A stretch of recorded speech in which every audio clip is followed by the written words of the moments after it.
오늘 말씀의 제목은 우리도 메시아를 만났다. 우리도 메시아를 만났다. 제목입니다. 네, 오늘 본문은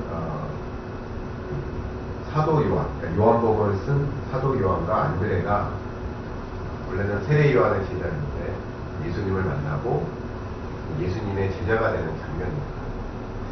세례 요한도 참 대단하죠. 자기의 제자를 기꺼이 예수님께 보내는 그런 장면인데 결국 이 둘은 이제 나중에 예수님의 12사도가 되는 거죠. 사도가 되는 거죠. 그런데 오늘 이 두 사람이 예수님을 만나는 과정을 보면 우리들이 이들처럼 예수님을 만나서 결단하는 모습이 동일하게 있어야 될 줄로 있습니다. 이들의 만남은 어찌 보면 짧은 대화책 그리고 행동이 이렇게 짧게 그려졌지만 사실은 오늘 이 만남 그들의 대화 속에 사실은 그들의 삶의 모든 것이 다 담겨져 있어요.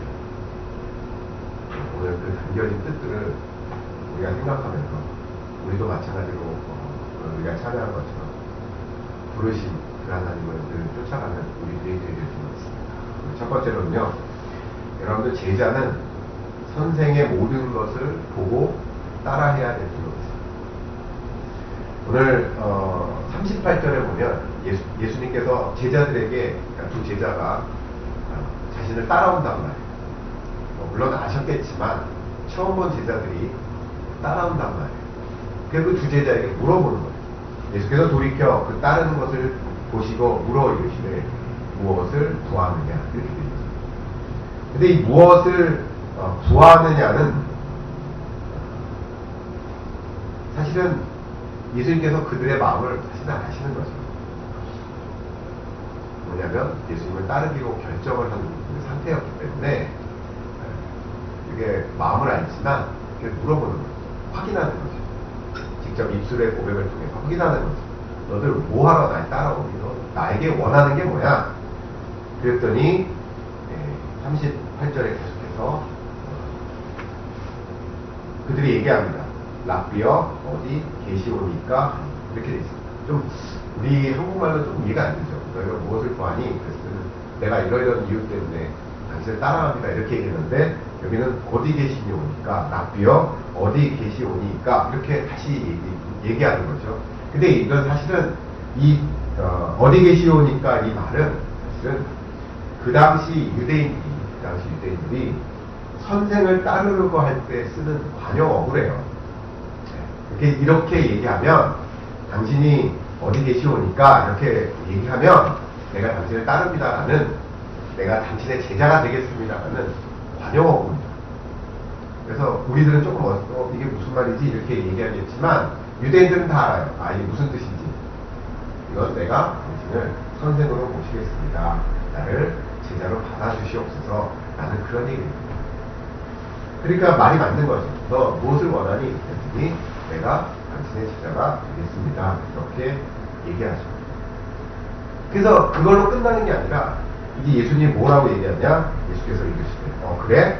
그러면 와서 보라요. 근데 여기 보라라는 단어가 참 재밌습니다. 와서라는 말은 현재형일 텐데 이 보라는 미래형을 의미하는 단어입니다. 그러니까 언어적으로 보면 시제가 두 개가 같이 있는 거예요. 현재 시제와 미래 시제가 같이 있는 겁니다. 무슨 얘기예요? 예수님께서는 그들에게 이제 너희들이 어마어마한 걸 볼 거야. 아직은 예수님의 초기 사역이기 때문에 이렇게 나타난 게 없습니다. 하지만 이제부터 너희들은 나의 모든 것을 볼 거야. 그리고 그것을 따라해. 라는 예수님의 말씀입니다. 이 당시에는 예수님이 어떤 말씀해 놓은 것도 없고, 성경 말씀도 없고, 그 다음에 기적을 행한 것이 많지 않았기 때문에 이제 앞으로 막 하실 거란 말이에요. 제자들은 그걸 보고 그대로 따라합니다. 그 당시에 서적도 없고, 책도 없고, 이렇게 녹화해 놓은 것도 없고, 아무것도 없기 때문에 자기가 본 걸 그대로 따라할 수밖에 없어요. 요즘이야 서적도 있고, 오만 가지 책들이 다 있고, 자료들이 있지만, 그 당시에는 아무것도 없단 말이에요. 그들에게, 그래서 제자들이 해야 될 거 보면, 실제로 그들이 본 것들, 들은 것들을 이제 똑같이 얘기하는 거죠. 그래서 예수님은 얘기하는 겁니다. 이제 와서 앞으로 니네가 할 걸 보라. 이처럼 제자는요, 예수님의 제자들은 예수님이 행한 것을 보고 그대로 따라하고 얘기해야 된다는 거예요. 요한복음 21장 18절에 보면 내가 진실로 진실로 내게 이르노니 내가 젊어서는 스스로 띠뛰고 원하는 곳으로 다녔거니와 늙어서는 내 팔을 벌리리니 남이 내게 띠띠우고 원하지 아니하는 곳으로 데려가리라. 베드로에게 한 말이죠. 베드로에게 예수님께서 하신 말씀인데 이제 예수님 3번 부인하고 난 다음에 나중에 다시 만났을 때 베드로에게 한 얘기예요. 이제 너는 너 맘대로 살았지만 이제부터는 예수님이 승천하신 이후로 제자로서 사는 삶으로는 이제 너 아무것도 할 수 없고 하나님이 하라는 거, 하나님이 보여주신 거, 하나님이 말하라고 하는 거 그거 그대로 할 거야. 그런 의미잖아요. 그 얘기 무슨 얘기냐? 제자는요, 하나님의 제자는요, 하나님이 원하는 것, 하나님이 했던 것을, 예수님이 했던 것을 그대로 보고 그대로 따라하는 것밖에는 없다는 거예요. 여러분들이 정말 예수님의 제자가 되길 소망하십니다. 평생에 내가 예수님의 제자로서, 내가 부르심 받은 사람으로서, 그래서 나는 하나님의 뜻대로 살겠습니다라고 소망하십니다. 그 소망하는 사람들은, 그런 소망이 있는 사람들은 이제 오늘도 동일하게 예수님께서 말씀하십니다. 이제 와서 보라. 하나님이 어떻게 역사하는지, 하나님이 무엇이라고 말하는지. 제자는요, 자기가 원하는 대로, 자기가 원하는 것만 또는 자기가 하고 싶은 말을 막 가서 사람들에게 떠드는 게 아니라 선생님이 가르쳐주고 그대로 빼지도 그다음에 더하지도 않고 그대로 또 예수님이 행했던 것보다 더 오버해서 하거나 더 줄이거나 하는 게 아니라 하나님이 원하는 만큼만 예수님이 가르쳐준 것만큼만 얘기해야 한다. 왜? 하나님은 우리의 연약함을 또는 우리의 강점을, 우리의 약점을 너무 잘 아세요. 그리고 내가 해야 될 일들을 하나님이 이미 다 계획해 놓으셨어요. 그래서 하나님이 거기에 맞게끔 딱 얘기해 주시고 거기에 맞게끔 딱 보여주십니다. 무슨 말인지 아시겠죠? 그래서 그것만큼 내가 해놓으면 됩니다. 거기까지만 하면 우리들의 인생에서 우리들의 삶, 우리들의 제자의 삶은 충만하게 충분히 살아갈 수 있다는 거예요. 예전에 얼마 전에 그 월드컵이 끝났잖아요. 월드컵이 끝나고 나서 여러 얘기들이 있었는데 그 유튜브에 보니까 이천수 선수가 유튜브 인기가 많은데 유튜브에 나와서 얘기도 많이 하고 재밌는 얘기도 많이 합니다. 잠깐 보니까 이천수가 2002년도 멤버였잖아요. 사방신화의 멤버였잖아요. 그때를 다시 이제 기억을 하면서 그만큼의 성적이 안 나온단 말이에요. 물론 우리나라에서 했다는 그런 장점도 있지만 자기가 생각하기에 자기가 겪어본 사람으로서 자기가 생각했을 때 2002년 4강의 신화의 가장 큰 원인, 그 좋은 성적을 냈었던 가장 큰 원인은 뭐냐면 여러 이유가 있겠지만 히딩크 감독의 체력 훈련을 우리도 아시다시피 체력 훈련 엄청 시켰거든요. 근데 그 당시에는 히딩크의 이 체력 훈련이 상당히 의아했어요. 왜냐면 그 당시는 우리 사람들이, 모든 축구하는 사람들이 다 거꾸로 생각했어요. 우리나라 선수는 체력이 충만하고 기술이 없다. 남미나 유럽 선수들에 비하면 기술이 부족하다. 이렇게 생각했어요. 그래서 기술 축구를 하기를 원했답니다. 그 당시에. 맨날 우리는 정신력으로 버티고, 체력, 후반전에 정신력으로 버티고, 체력이 있고, 이제 그런 얘기들이 있었는데, 히딩크는 거꾸로 얘기하는 거예요. 반대로 얘기하는 거예요. 한국 선수들 기술 있다, 이거. 근데 문제는 뭐냐? 체력이 안 되니까 기술이 못하는 거다.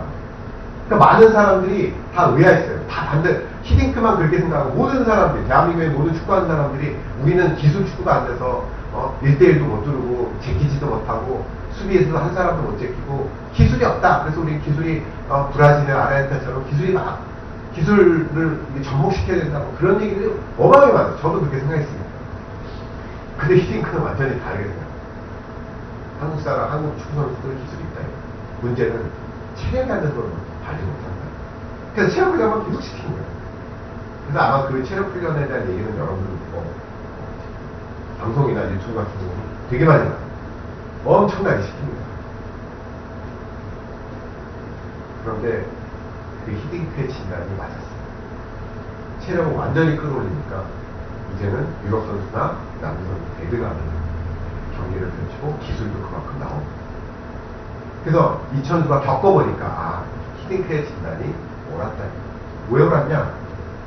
히딩크는 자기가 우리나라 국가대표 경기하는 거 수없이 받고 전력 분석을 해봤단 말이야.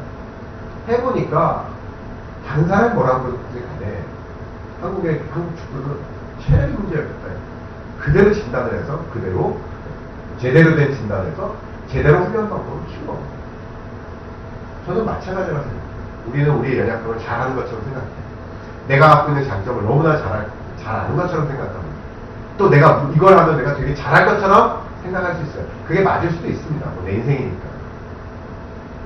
근데 문제는 뭐냐면 나보다도 더 잘하는 하나님이 계십니다. 심지어는 내 미래까지 다 알고 계시고 이미 다 만들어 놓으셨다는 거예요. 그런 분하고 내가 생각하는 내 지혜, 내 지식 갖고 내 거를 판단하는 내 모습과 하나님과의 지식의 차이, 말할 수 없는 거죠. 비교할 수 없는 거죠. 그래서 예수님은 물론 이들이 그 당시에 무식한 사람, 공부를 좀 덜한 사람들, 이렇게 연약한 사람도 있었지만 그 사람 나름대로 자기의 경험도 있었고 자기의 어른들이었단 말이에요. 그럼에도 불구하고 뭐라 얘기하냐? 와서 보라 해요. 니네들이 경험하지 못한 완전 새로운 걸 다 니네들이 경험할 거야. 우리 똑같아요. 우리가 아무리 똑똑하고 우리가 공부를 많이 하고 내가 아무리 뛰어난 능력을 가지고 있어도 하나님의 세계, 하나님의 능력은 우리가 헤아릴 수 없는 거예요. 그럼 어떻게 되냐? 와서 우리 봐야 됩니다. 우리가 경험하고 우리가 몰랐던 것 또는 알아도 우리가 부족했던 것들 또는 나의 연약한 것들, 나의 강점들 그리고 나의 모든 인생에 대한 것들을 하나님께서 보여주시는 것, 하나님이 모든 걸 알고 계신 하나님의 것을 우리가 보고 익힌다면 또는 그것을 쫓아간다면 우리는 신앙생활 가운데 우리 인생에서 소위 말하는 성공한 인생이 될 줄로 믿습니다. 근데 세상 사람들처럼 내가 어떤 직업을 갖냐, 내가 얼마큼 재산을 갖냐, 그건 별로 그것과는 얘기가 다른 거죠. 그건 그냥 부수적인 얘기고 우리는 내가 무엇을 해야 될지, 어떤 자세를 갖고 살아야 될지, 어떤 믿음으로 살아야 될지, 하나님께서 보여주신 게 뭔지 그게 중요하다는 거예요. 그리고 그것을 잘 쫓아가는 거예요. 그걸 조금 딱딱하게 얘기하면 그 훈련을 잘 받으면 그죠? 나의 연약함이 강함이 될 것이고 또 내 강점들은 더욱더 강한 점이 될 것이고 그죠? 더 겸손해질 수 있는 것이고 하나님의 세계를 더 많이 알아가게 되는 것이고 그 가운데는 내가 원해서 하는 것도 있을 수 있겠지만 원치 않은 것도 있을 수 있어요. 난 이거 하기 싫어. 난 이게 부족해. 그래서 난 이거 별로 원하지 않고 나 해봐야 이건 소용이 없어. 세상적으로 그럴 수 있어요. 근데 하나님이 그것조차도 내가 해야 될 때가 있는 거죠. 내가 취사 선택할 수 없습니다. 여러분들 군인이 훈련받기 싫다고 난 요건 안 하고 요건 재밌으니까 요거 하고 군인이 그렇게 취사 선택해서 훈련합니까? 군사로 부르심을 받았다고 군사로 소집이 되면 싫든 좋든 어렵든 그게 힘든이고 몇 달이 걸리는 과정이든 그거 무조건 해야 됩니다. 네, 그걸 다 이수해야만 진정한 군인이 되는 거죠. 군인이 전쟁 났는데 총알이 얘가 연약하니까 총알이 막 피해가고 얘가 이쪽 부분이 약하니까 거기는 공격하지 말아야지 이런 겁니까? 네. 어떻게 하든지 그 약점을 파고들어서 거기를 부시는 게 전쟁이고 사람의 싸움의 기술인데 그래 어떻게 해요? 더 강하게 훈련 받아야 되는 거죠. 우리도 마찬가지예요. 우리가 그냥 죄를 이기는 게 정말 쉽고 하나님의 나라를 이루는 게 그냥 누워서 떡 먹기 쉽고 또는 아니면 내가 이렇게 한번 살아보지 그래서 쉽게 이루어지는 거라면 얼마나 좋겠네. 그러면 훈련받을 이유가 없죠. 내가 가지고 있는 거 가지고 충분히 해결할 수 있어? 그럼 훈련받을 이유가 없죠. 그렇잖아요. 예수님이 와서 보라 이렇게 얘기할 이유도 없어요. 니네 능력 갖고 잘하면 돼. 이렇게 얘기하겠죠. 근데 그게 아니라니까요. 영적인 일이라는 거, 하나님의 나라라는 것은 우리의 능력으로 할 수 없어요.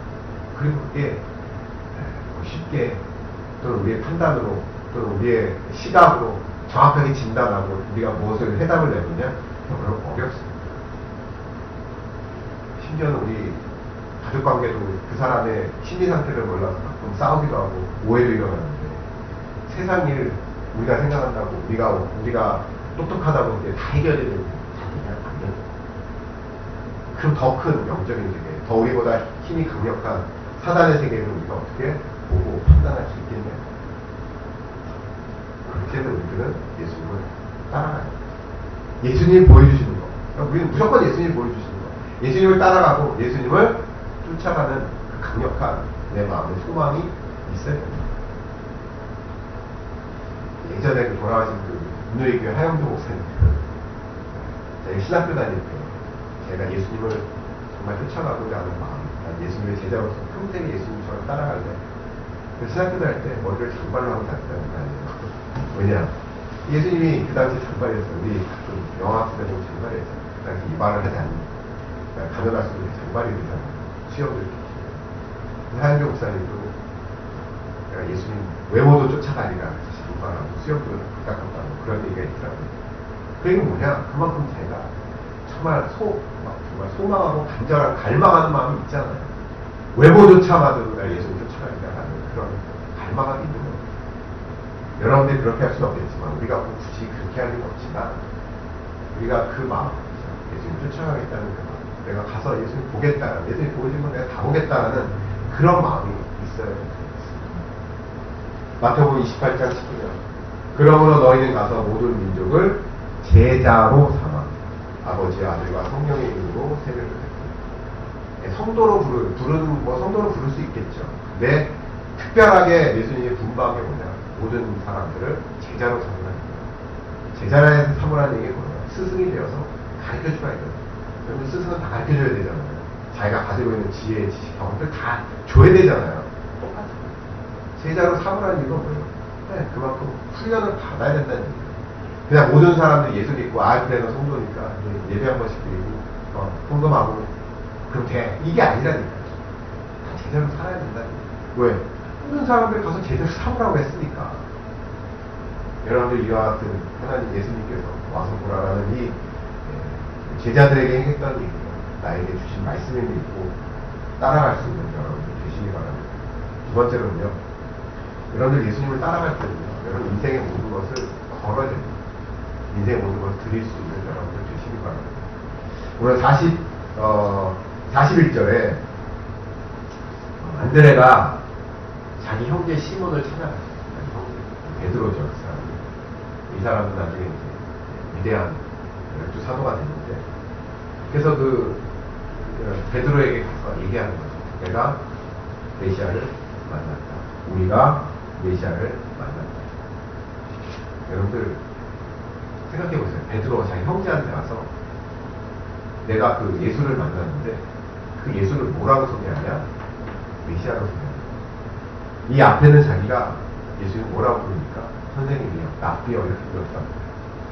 그럼 베드로에게 가서 뭐라고 얘기할 수 있냐면, 야, 오늘 위대한 선생님을 내가 만났어. 또는 내가 예수를 만났어. 뭐 여러 가지를 표현할 수 있단 말이에요. 그죠?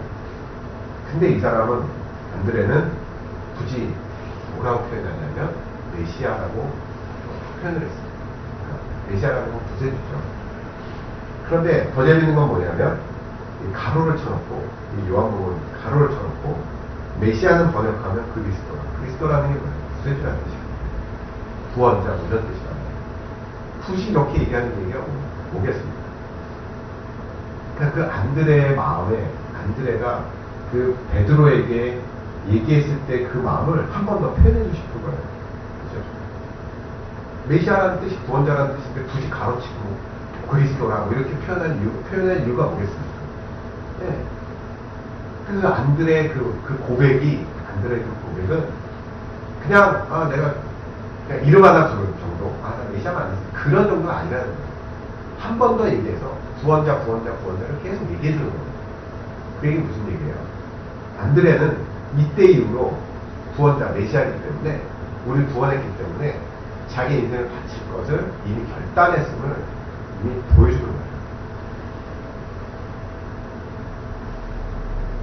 이해가 되시겠어요? 성경은요, 이 요한은 그걸 너무나도 잘 알고 있기 때문에, 그리고 그걸 알고 있기 때문에, 안드레의 고백이 어떤 뜻인지를 알고 있기 때문에 이런 표현을 한 겁니다. 그 얘기는 우리 가운데 무엇을 의미하냐?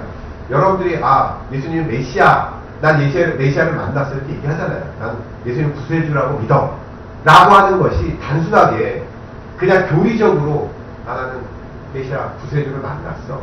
그래서 난 구원 받아. 이 정도의 의미가 아니라니까요. 그 안은 뭐냐? 정말 네가 예수님을 메시아 구원자로 믿는다면, 구원을 받았다면 그 구원에 합당한 모습을 보여야 된다는 얘기예요. 그냥 입술로만 메시아가 아니라 정말 구원자라는 것을 대접하라 이거예요. 그 구원자라고 믿는 건 뭡니까? 내가 이미 나는 죽어져 없어져야 될 사람인데 새 생명을 얻었단 말이야. 제2의 인생. 뭐 여러분 우리들 가끔 뭐 그런 거 보잖아요. 죽었다 살려서 병에서 병에서 살았던 사람, 또는 큰 사고를 당했다가 다시 살아난 사람, 나서 뭐라 얘기합니까? 난 제2의 인생을 사는 거야. 그래서 나는 내 인생을 얻고 뭐 남을 위해서 살고 내 모든 것을 다 그런 얘기 듣잖아요. 그 얘기예요. 이제 나는 내가 아니라 나는 이미 죽었고 이제 새롭게 태어났어. 그래서 나는 모든 것을 들여 하나님을 위해 살 거야 라는 고백이 있어요. 여러분들 여호수아 갈렙을 보시기 바랍니다. 여호수아 갈렙은 노예로 살다가 구원을 당했습니다. 이스라엘에 출애굽했습니다. 그러니까 여호수아 갈렙은 하나님이 어떤 사람이면 절실하게 알고 있는 사람이에요. 그리고 자기가 노예였다가 이제 새롭게, 진짜 노예가 이제 더 이상 노예가 아니야. 그리고 어떻게 합니까? 나를 구원해 주신 하나님 위해서 자기 목숨도 거는 겁니다. 그래서 가나안 땅에 정탐 12명이 들어갔을 때, 정탐하고 나서 왔을 때 10명은 벌벌 떠는 거예요. 하나님이 그렇게 자기를 구원해 주면서 불구하고 자기의 육신의 생각으로 도저히 이길 수가 없다. 우리가 가나안 땅에 가면 그들이 죽는다라는 그런 육신의 생각을 하고 있는 겁니다. 그래서 두렵고 떨리는 거예요. 근데 여호수아 갈렙은 그렇지가 않아요. 자기 인생이 새로워졌다. 하나님이 구원해 줬단 말이에요. 아니, 자기가 하나님 구원했는데 더 이상 무서울 게 뭐가 있을까? 그 큰 이집트에서도 출애굽 시켰는데, 아니, 가나안 땅 이거 하나 못 이기겠냐. 그리고 어떻게 뭐라고 얘기합니까? 똑같은 그 가나안의 군대를 보고 와서 어떤 사람들은 우리가 메뚜기입니다 막 이러고 있을 때 여호수아 갈렙은 뭐라고 얘기합니까? 아니, 쟤네들 우리 밥이야. 하나님의 이름으로 가면 쟤네들 그냥 밥이 아니라 터먹으면 돼. 완전 다른 겁니다. 그럼 여러분들 그 10명의 그 정탐꾼이 얘기하고 있는 구원자, 하나님은 구원자입니다라는 고백과 여호수아 갈렙이 얘기했던 그 하나님은 구원자입니다라고 하는 것이 뭐 입술은 똑같겠죠. 입술은 똑같이 얘기했겠죠. 근데 삶이 완전 다르잖아요. 시각이 완전 다르잖아요. 그들도 똑같이 구원을 받은 사람이에요. 그 사람이 그 10명이 어디서 툭 튀어나온 사람이 아니라 여호수아 갈렙처럼 동일하게 이집트에서 나온 사람입니다. 다 그 기적을 본 사람들이에요. 근데 완전 다릅니다. 삶이 완전 다릅니다. 이거 어떻게 해석하겠나요? 이거 어떻게 해석하겠어요? 결국 해석은 입술의 고백이, 이 사람과 이 사람의 고백이 그 의미가 완전 다르다. 우리도 마찬가지죠. 우리 다 똑같은 예수 믿는 사람. 우리 다 똑같이 모이면 한 목소리를 찬양해요. 하나님 나의 구원자시고 예수님 나의 구원자입니다. 예수님 나의 메시아입니다. 난 메시아를 만났습니다. 똑같은 고백이에요. 하지만 삶 속에서 우리 여호수아 갈렙이 되느냐 아니면 10명의 정탐꾼이 되느냐 완전 달라졌습니다. 그 왜 그렇습니까? 내 믿음이, 내가 메시아를 어떻게 생각합니까? 그 내 믿음에 따라서 완전 다른 사람이 되는 겁니다. 여호수아 갈렙은 자기 인생을 거는 겁니다. 가서 죽을 수도 있어요. 이 사람들은 자기가 죽을까봐 못 가겠다 이렇게 얘기했지만 여호수아 갈렙은 가서 전쟁에서 싸우면 되지 뭐 가는 겁니다. 근데 여호수아 갈렙은 전쟁에 가서 여러분 안 죽겠습니까? 얘네들은 무슨 불사신이에요. 총 맞으면 그 당시 총이 없었죠. 화살 맞고 총 맞으면 죽는 거예요. 근데 여호수아 갈렙은 그냥 가는 겁니다. 내가 죽더라도 가는 거죠. 하나님이 약속했는데 가서 가는 겁니다. 어차피 저기서 죽으나 여기서 죽으나. 근데 거기서 죽으면 자기는 노예로 죽는 거니까 여기서 죽으면 하나님의 믿음으로 사람으로 죽는 거예요. 여호수아 다시 한번 말씀드려요. 여호수아 갈렙은 무슨 용가의 총병입니까? 창 맞아도 안 죽어요? 죽을 수도 있는 거예요. 그럼에도 불구하고 가는 겁니다. 여러분들 세상 요즘 며칠 전에 그 신문을 보니까 그 시리즈로 뭐가 나왔더라고요. 중소기업 새해가 됐습니다. 중소기업 강한 중소기업들 소개를 받게 되더라고요. 스타트업 기업도 있고 중소기업도 있고 몇 년 동안에 성공했던 아주 탄탄하게 됐던 기업들을 시리즈로 몇 기업을 소개시켜주더라고요. 그래서 그 기사를 쭉 읽어보니까 처음에 다 똑같아요. 처음에 다 고생하죠. 스타트업이든 뭐 쓰러져가는 공장을 인수한 어떤 기업가도 처음에 다 고생했죠. 뭐 스타트업 같은 건 기술 누가 알아줍니까? 새로운 기술. 그 사람들이 그렇다고 놀면서 그래 뭐 하루에 한 3-4시간씩 놀면서 그냥 취미로 하자. 이런 사람이 없습니다. 자기 돈 다, 전세 다 빼고, 결혼자금 다 빼갖고, 거기다 직원을 출장하고, 사무실에서 라꾸라꾸 같은 거 펴놓고 거기서 자면서 밤새 개발.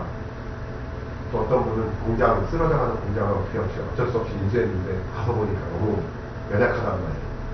그래서 자기의 모든 전재산 다 탁탁탁 털어갖고, 거기다 다 투자하고, 공장 다시 자동화로 만들고, 직원 복지해서 오만데 다 쏟아다니면서 그 자금 투자받고, 거래처 뚫고 수없이 많은 그 고생의 그 얘기들을 막 하는 거죠. 잠도 뭐 하루에 4시간씩 먹죠. 뭐 그런 스토리들 많이 듣잖아요. 여러분들 세상에서도요, 자기가 성공하기 위해서 이렇게 합니다. 세상에 성공한 한 사람 중에 내가 놀면서 했습니다. 나는 하루에 10시간씩, 15시간씩 자면서 성공했습니다. 이런 사람 없어요. 심지어 사기꾼도요, 아주 치밀하게 계획합니다. 그잖아요. 몇 달씩 연구하고 몇 달씩 남의 돈 사기치는 사람도요, 몇 달씩 공부하고 몇 달씩 준비하고 그 현장에 가서 막 이렇게 뭡니까, 막 찾아가서 보고 어떻게 되나 관찰하고 어마어마하게 투자합니다. 근데 여러분들, 우리 예수 믿는 사람들이 그냥 단순하게 난 오늘부터 예수 믿었으니까, 난 구원받았으니까 오늘부터 나는 신앙생활 그냥 대충 하겠습니다. 이래갖고 성공이 되겠습니까? 택도 없는 얘기가 생각해요. 제자의 삶은 힘든 삶입니다. 어렵고 힘든 삶이에요. 그래서 예수 믿는 게 쉬운 일은 아닙니다. 하지만 우리는 그 길을 가야 돼요. 얘네들이 이 두 제자, 요한의 두 제자들의 삶이 와서 뭐라고 얘기했을 때 그들이 꽃길이었습니다. 예수님을 쫓아가는 그 3년 동안의 기간 동안이 여러분들이 호텔에서 지내고 편안하고 안락하고 비행기 타니면서 좋은 거 먹고 다니고 아주 좋은 데 가서 관광하고 하루에 일은 뭐 한 3-4시간씩 하고 내가 원하는 것만 그런 삶이었습니다. 그리고 예수님 승천하신 다음에 얘네들 직접 이제 제자의 삶을 살 때, 사도의 삶을 살 때 이들이 정말 어디 가서 대접받고 좋은 데 좋은 거 먹고 그런 삶이었습니다. 세상에서 알아주고, 그죠? 세상 사람들이 막 인기 없고 그런 삶이었습니다. 그 사람 평생 고생마다 가는 거예요. 숨겨갖고 가는 겁니다. 우리도 똑같아요. 우리도 예수 믿는다, 고생할 준비를 해야 돼요. 하지만 그 길은 영광의 길이라는 것을 믿어야 돼요. 그렇잖아요. 하나님께서 분명히 약속합니다. 너희들이 의를 위해서 핍박받냐? 천국이 너희 것이고, 나를 위해서 미움받는 사람 걱정하지 말아요. 내가 다 갚아주겠다. 누가복음 9장 24절. 누구든지 제 목숨을 구원하고자 하면 잃을 것이요, 누구든지 나를 위하여 제 목숨을 잃으면 구원하리라. 하나님을 위해서 내가 희생하고 따라가고 그리고 내 모든 걸 손해봤을 때 하나님께서 다 갚아주시고 구원하신다라고 얘기하잖아요. 반대로 하나님의 것 하면 내가 모든 걸 잃어버릴 것 같은데, 내가 예수님을 쫓아가면 내 명예 그리고 내가 가지고 있는 건 다 잃어버릴 것 같은데 라고 생각을 하고 살짝 내가 산다고 생각하는 길을 가면 다 잃어버리는 거예요. 우리 그것을 믿고 가야 됩니다. 어떻게 가야 되냐? 그래, 내 인생 다 하나님께 맡기고, 내가 여기서 죽는 한이 있더라도 하나님께 맡기고, 내가 예수님의 제자로 살아가야지. 예수님 왜냐? 내 믿음은 예수님을 메시아라는 걸 내가 굳게 믿기 때문에. 요즘 이렇게 조금 안타까운 게 뭐냐면, 요즘 예배들이 많이 줄었단 말이에요. 수련회도 많이 못하고, 예전에는 부흥회도 많이 했고, 예전에는 부흥회도 많이 하고, 수련회도 많이 갔었고, 소위 말하는 집회들이 되게 많았어요. 기도회도 많았고. 그런데 가보면, 이렇게 뭐 3박 4일, 2박 4일 뭐 수련회 하잖아요. 부흥회도 하고. 그러면 마지막 시간은 항상 결단의 기도가 있었어요. 결단의 시간이 있었습니다. 부흥회 같은 걸 쭉 가면, 우리 철야 예배도 마찬가지고, 특별한 강사님이 오시면 기도, 설교하고 기도하시고, 기도 막 하고 나서, 마지막에 우리 결단한 사람 일어나시라고, 앞으로 나오시라고, 그런 시간들이 있었어요. 근데 그때는 어렸을 때니까 저게 무슨 의미가 있을까라는 생각을 가졌었어요. 그막 그때도 막 사람들이 일어나고 박수도 나오고 막 물론 그게 꼭 무슨 목사나 선교사가 어떤 하나님의 직접적인 하나님의 일을 하는 뭐 그런 시간도 있지만 꼭 그런 시간만은 아니에요. 이제부터 하나님을 위해서 내가 내 모든 것을 내 인생을 바치겠습니다. 내 인생의 모든 것을 하나님께 드리겠습니다. 결단하신 분들 일어나세요. 손들고 많이 일어나는 거예요. 손들고 가요. 그 말씀드린 것처럼 제가 어린 나이에 저게 무슨 의미가 있을까라는 생각을 했었어요. 그냥 마음속으로 결단하고 사람들 굳이 막 일어나고 나오라고 안주해주고 저런 일들을 할까라는 한편으로는 그런 마음도 있었습니다. 근데 시간이 이렇게 지나고 시간이 지나다 보니까 그게 그렇게 귀한 거예요. 요즘 결단의 시간 여러분들 집회 같은 데 보신 적 있으세요? 저는 많이 못 본 것 같아요. 요즘 집회조차가 없으니까. 요즘 이 예배조차도 예전에 비하면 뭐 횟수가 어마어마하게 줄었으니까 그런 데다가 프로그램 그 내용 어떤 그 형식적인 것도 너무 많이 바뀌었기 때문에 뭐 바뀌었다는 게 잘못은 아니지만 과연 우리가 이렇게 내가 예배를 드리고 내가 결단하겠습니다. 내가 하나님께 나아가겠습니다라고 하는 그런 하나님과 약속의 시간 물론 아시겠지만 그걸 해야만 그런 행동을 보여야만 하느냐 그건 차치더라도 그런 시간을 과연 있나? 그렇지도 않은 것 같아요. 물론 요즘 이제 찬양 집회하는 경우도 가끔 있어 그때 막 이제 같이 기도하고 시간이 있지만 예전보다 확실히 줄었어요. 근데 그게 조금은 안타깝다라는 생각이 들어요. 그런 시간들도 많이 있었어요. 그러면 우리 인간이라는 게 한 번 내가 결심한다고 그게 평생 갑니까? 우리가 또 인간이기 때문에 쓰러지고 무너지고 그잖아요. 그럼 다시 한번 그런 시간을 통해서 우리가 회복되는 거죠. 그리고 다시 한번 내가 훨씬 하는 거죠. 좀 안타깝다는 생각이 들지만 또 시대가 시대인 만큼 그렇습니다. 중요한 건 뭡니까? 그런 집회가 아니더라도 여러분 삶 속에서 여러분들 스스로 하셔야 돼요. 여러분들이 기도하거나 예배를 드리거나 또는 여러분들이 묵상하거나 여러분들 기도하는 시간에 그런 시간도 있어야 됩니다. 나는 메시아를 만났고 그냥 메시아라고 고백하는 것이 그냥 단순한 하나님을 향한 찬양이 아니라 내 삶이 되어야 된다는 것. 누가복음 10장 2절에 이르시되 추수할 것은 많되 일꾼이 적으니 그러므로 추수하는 주인에게 청하여 추수와 일꾼을 보내주소서 하라. 뭐라고 되어 있습니까? 부족하답니다. 헌신한 사람이 부족하답니다. 세상에 추수할 것 너무나도 많은데 헌신자가 부족하답니다. 그럼 그때에 될 게 뭡니까? 청하라 이거예요. 많은 사람들을 세워주시고 많은 사람들이 결단하게 해주시옵소서. 이제 여러분들이 그 결단하도록 청하는 사람도 되어야 되지만 내 자신도 이제 결단하는 사람 중에 한 사람이 되어야 된다는 거예요. 동시에 이루어지는 거죠. 하나님, 내가 하나님 앞에 결단과 동시에 나와 함께 추수를 할 수 있는 하나님의 일을 할 수 있는 많은 자들을 나에게 허락하여 주시옵소서. 보내주시옵소서. 기도해야 된다. 그 결단이 있으면요 여러분 먼저가 결단해야 된다.